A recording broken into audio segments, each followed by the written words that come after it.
In this tutorial in CyberLink PowerDirector, we're going to take a look at how you can change the keyboard commands to fit the way you think and the style of your video editing.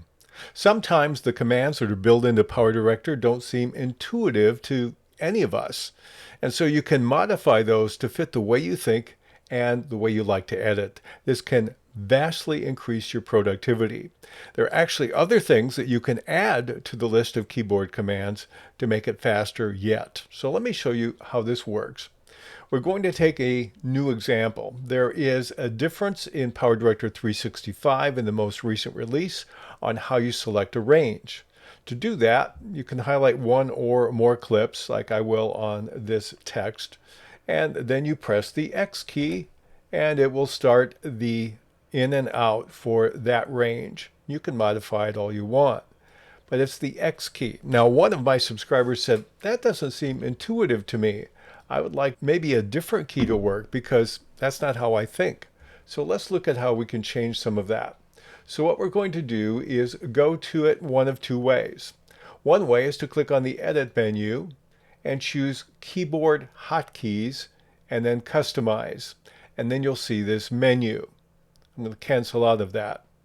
If you forget that way to get in, you simply click on the Settings gear in the upper right corner, and then you can click on the Editing option, and then the Keyboard Hotkeys Customize, and you get to the same screen. I find that a little more cumbersome, but there's two doors into the same result. So let's get back and go what I think is the easiest way. Simply edit and then go down to Keyboard Hotkeys and Customize. You notice you have something called a hotkey set. There is a default one, and I'm working on one that I designed myself that I simply called Alt. You can create as many of these as you want.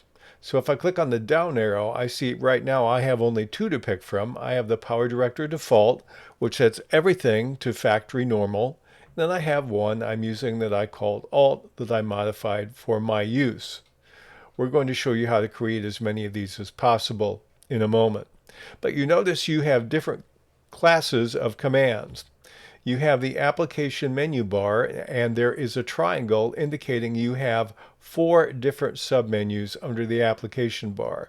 You have a file submenu where you can control commands there, an edit submenu, a view submenu, and a playback submenu. Now you notice some of the commands that you can control have nothing in them. Those are the ones that you can actually add to. So you could add a command here or here. We'll show you an example in a moment. So those are my 4 application menu bar areas where we can change the commands. Beyond that, we have System, and there are 4 elements there. We have Capture. If you do a lot of capture, you can add some here or modify. We have Library, which has just 4. Workspace, which has quite a few. Many of them simply blank, which you can add to. And then we have Designer. Those are the options that we have. So let's go to Workspace and look at this Select Clip range. Now the default is X. Well, X isn't intuitive to me to select a range. So I'm going to click on this and let's try another key. Let me just press the R key. Oh, now I didn't get an error message. So that tells me that the R key is available for me. If I want to use it, I simply click OK, and it will save it to the set that I'm using right now, which is my Alt set. Now let's try the same command. We're going to highlight this area here, press the R key for range, and now it's selected my range. So it did exactly what I thought it would do. I like that. Let's go back to our Edit and our Keyboard Hotkey menu again and try it on some others. I'll go back to Customize. And we're back to Workspace. By the way, if I want to change this back to normal, how do I do that if I don't like it? I click on that again, and I don't type in like backspace or delete. I just click on Restore, and that will restore that key only to default. If I click there, I'm back to X. If I type R again, now I'm on R. And click on OK. Now if I like the set I'm using and I want to make it an alternative, I can click on Save As. I give it a name. I will call this Test and click on OK. Now it tells me I'm in the test hotkey set, and I have now test, alt, and PowerDirector default. So I have 3 to pick from now. We'll just stay in the test. If I don't want the test one, I click on delete. It will delete the test one. It will never delete the default one. Let me give you a couple others that I find interesting ways in which you can do this.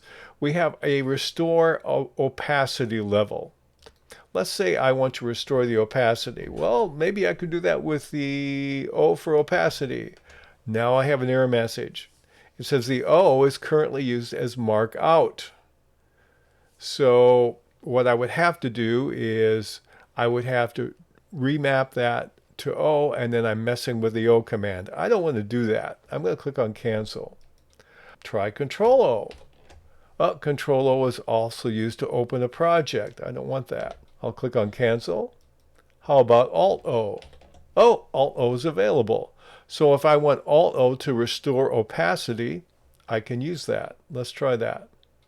Let's go and give ourselves a little more room here to see our tracks.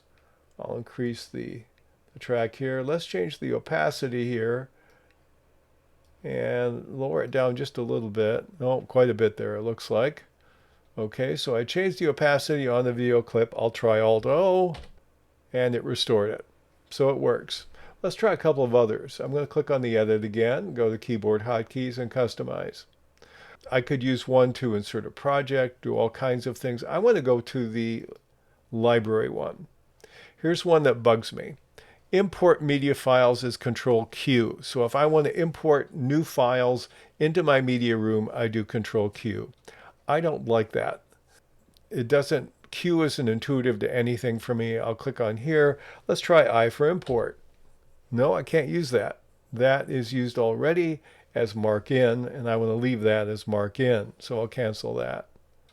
All right, how about Control I? That's used to make text italic. I'll press escape for that one. Let's try Alt I. Alt I for import. Oh, I like that. I import. All I have to do is remember it's the Alt key. I'll click on OK. Let's see if it works. I do Alt I, and now I can import. Click on the clip I want, click on Open, and we're good. Okay, so that's the way to import. So these are the various ways in which you can use your own thinking and your own patterns of thought to modify many of the keyboard commands found in PowerDirector so that you edit faster, quicker, and more intuitively inside of the program.